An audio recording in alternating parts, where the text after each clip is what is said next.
Halo teman-teman, sebelum kalian menonton video ini jangan lupa untuk mengklik tombol subscribe agar kalian tidak ketinggalan video-video berikutnya. Baiklah teman-teman, mari kita bahas bersama-sama mengenai sistem muskuloskeletal. Pengertian dan fungsi sistem muskuloskeletal. Sistem muskuloskeletal berasal dari kata muskulo yang berarti otot dan kata skeletal yang berarti tulang. Jadi secara umum sistem muskuloskeletal adalah sistem organ yang memberi manusia kemampuan untuk bergerak menggunakan sistem otot dan rangka, di mana sistem muskuloskeletal ini memberikan bentuk, dukungan, stabilitas, dan gerakan pada tubuh melalui otot, tulang, serta sendi. Sistem muskuloskeletal ini juga sering disebut sistem lokomotor atau sistem aktivis. Adapun fungsi dari sistem muskuloskeletal secara umum yaitu 1. Memberi bentuk dan postur pada tubuh. 2. Melindungi organ-organ yang lunak misalnya otak, sumsum tulang belakang, paru-paru, jantung, dan lain-lain. 3. Penyangga berat badan misalnya tulang leher, tulang belakang, dan tulang pelvis. 4. Tempat melekatnya otot-otot rangka seperti otot duri. 5. Mendukung terjadinya gerakan. 6. Hematopoiesis yaitu pembentukan sel-sel darah seperti eritrosit atau sel darah merah. 7. Tempat penyimpanan mineral. Baiklah, selanjutnya mari kita bahas pembagian dari sistem muskuloskeletal. A. Sistem kerangka atau skeletal, yaitu rangkaian tulang yang terdiri dari susunan beberapa tulang, tulang rawan, sendi, dan ligamen. Susunan sistem kerangka manusia kira-kira 206 buah tulang. Adapun fungsi utamanya yaitu sebagai tempat melekatnya otot dan memungkinkan tubuh untuk mempertahankan sikap dan posisi. Berikut adalah gambar sistem rangka dari depan atau anterior dan sistem rangka dari belakang atau posterior. Klasifikasi tulang. Terdiri atas tulang panjang, berbentuk silindris, terdiri dari diafisis dan epifisis, berfungsi menahan berat tubuh dan berperan dalam pergerakan. Tulang pendek, berstruktur kuboid, berfungsi memberi kekuatan dan kekompakan pada area yang pergerakannya terbatas. Tulang pipi, strukturnya mirip lempeng, berfungsi memberi permukaan yang luas untuk perlekatan otot dan memberi perlindungan. Tulang irreguler, bentuk tidak beraturan, strukturnya sama dengan tulang pendek. Tulang sesamoid, tulang kecil berbentuk bulat, bersambungan dengan kartilago, ligamen atau tulang lain. Berikut di samping adalah gambar dari klasifikasi tulang. Pembagian sistem kerangka. Kerangka aksial terdiri atas A. Tulang kepala atau disebut tulang kranium, di mana atapnya disebut kalvaria dan kubahnya disebut basis. Terdapat 8 buah tulang, yaitu os frontal atau tulang dahi, os parietal atau tulang ubun-ubun, os occipital atau tulang kepala belakang, os sphenoidal di tengah basis, os ethmoidal di depan os sphenoidal, os squamosa membentuk rongga telinga, os petrosom, serta mastoid. Tulang wajah terbagi atas 1. Bagian hidung terdiri atas os lacrimaris, os nasal, os congca nasal, dan septum nasi. 2. Bagian rahang terdiri atas os maxillaris atau tulang rahang atas, os zygomaticum atau tulang pipi, os palatum atau tulang langit-langit, os mandibularis atau tulang rahang bawah, dan processus alveolaris sebagai tempat melekatnya gigi. Berikut dapat teman-teman lihat gambar tulang pada kepala. B. Tulang dada terbagi atas 1. Tulang dada atau sternum terdiri atas manubrium sterni, corpus sterni, processus xiphoidus. 2. Tulang iga terdiri atas os costa pera atau tulang rusuk sejati berjumlah 7 pasang, os costa spuria atau tulang rusuk palsu berjumlah 3 pasang, os pulintantes atau tulang rusuk melayang berjumlah 2 pasang. 3. Vertebra thoracalis, bentuk ruas tulang belakang yang terdiri atas badan ruas dan lengkungan ruas. Bagian-bagian tulang belakang terdiri atas vertebra cervicalis 7 ruas, vertebra thoralis 12 ruas, vertebra lumbalis 5 ruas, vertebra sacralis 5 ruas, vertebra coccygealis 4 ruas, serta lengkungan kolumna vertebralis yang berfungsi sebagai penopang badan. Berikut teman-teman bisa lihat gambar tulang pada dada. C. C. Tulang pelvis merupakan penghubung antara badan dan anggota badan yang terdiri atas os ilium atau tulang usus, os ischium atau tulang duduk, dan os pubis atau tulang kemaluan. Berikut teman-teman bisa lihat gambar tulang pelvis. Baiklah, selanjutnya kita akan masuk pada pembahasan kerangka apendikular yang terbagi atas A. Tulang anggota gerak atas yang terdiri atas gelang bahu, yaitu os scapula dan os clavicula, os humerus atau tulang lengan atas, os ulna atau tulang yang memanjang mulai dari siku sampai jari-jari kecil, os radius atau tulang pengumpil, os carpalia terdiri dari bagian proksimal dan distal, os metacarpalia atau tulang telapak tangan, serta os phalanges atau tulang ruas-ruas jari yang berjumlah 14 ruas. Berikut teman-teman bisa lihat gambar tulang anggota gerak bagian atas. B.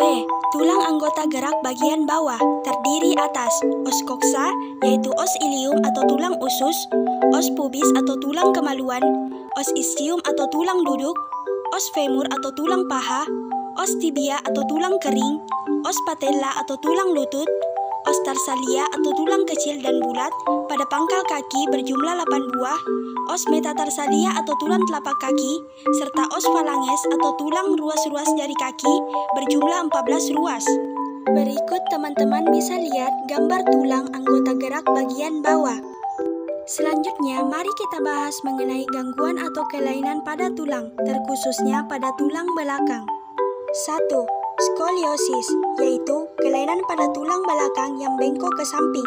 Kelainan tulang belakang ini membuat penderita condong ke arah kiri atau ke arah kanan. 2. Kifosis, yaitu kelainan tulang belakang bengkok ke depan. Kelainan tulang belakang ini membuat penderita menjadi terlalu membusung. 3. Lordosis, yaitu kelainan tulang belakang bengkok ke belakang.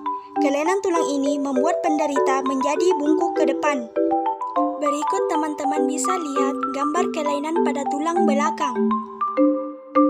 Baiklah, selanjutnya kita akan masuk pada pembahasan sistem otot atau muskulus. Sistem otot adalah sistem organ pada manusia dan hewan yang mengizinkan makhluk tersebut bergerak.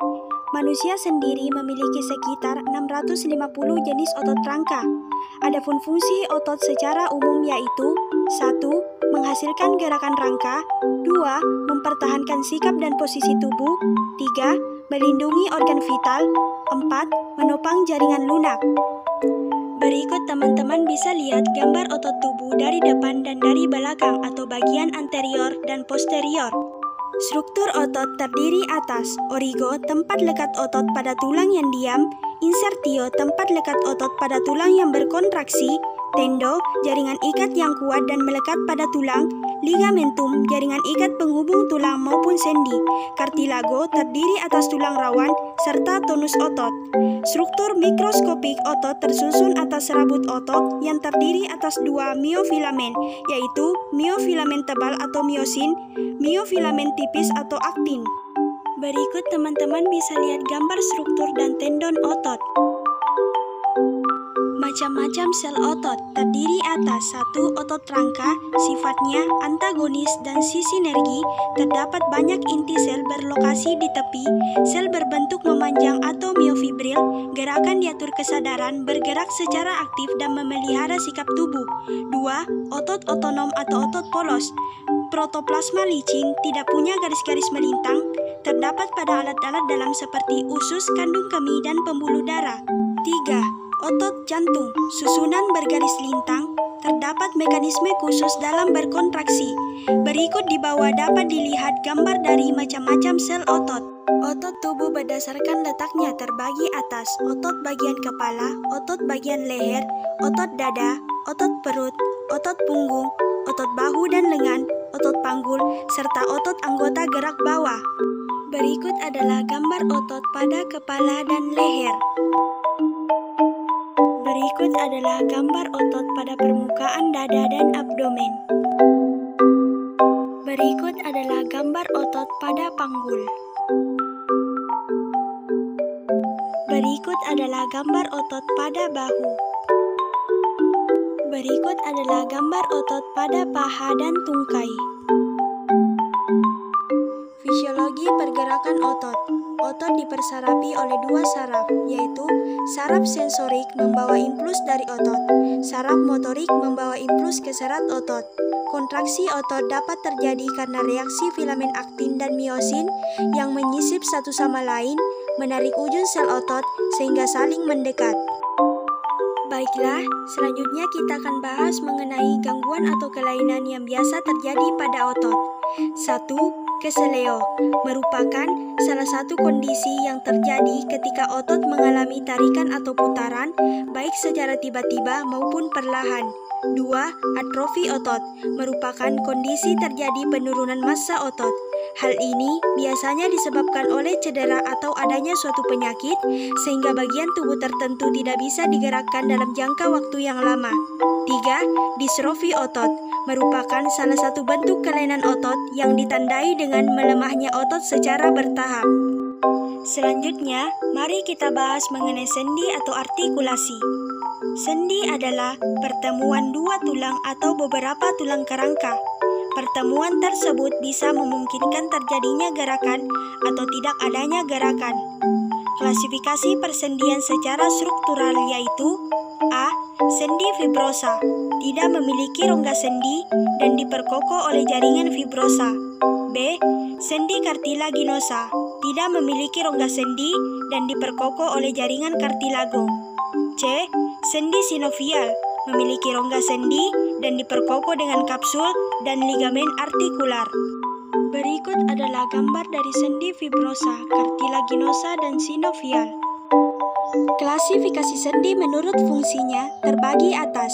A. Sendi sinatrosis atau sendi mati, dibungkus dengan jaringan ikat fibrosa atau kartilago. Contohnya, sutuara sinkondrosis. B. Sendi amfiatrosis atau sendi dengan pergerakan terbatas. Contohnya, simfisis, sindesmosis. C. Sendi diartrosis atau sendi dengan pergerakan bebas. Terdapat cairan sinovial. Contohnya, 1. Sendi spheroidal, memungkinkan rentang gerak yang lebih besar menuju 3 arah. Contohnya, sendi panggul serta sendi bahu. 2. Sendi engsel, memungkinkan gerakan ke satu arah saja. Contohnya, persendian pada lutut dan siku. 3. Sendi kisar, memungkinkan terjadinya rotasi di sekitar aksis sentral atau sumbu gerak, kira-kira sesuai dengan arah panjang tulang. Contohnya, sendi pada radio ulnaris. 4. Sendi kondiloid, memungkinkan gerakan kedua arah di setiap sudut tulang. Contohnya, sendi antara tulang radius dan tulang karpal. 5.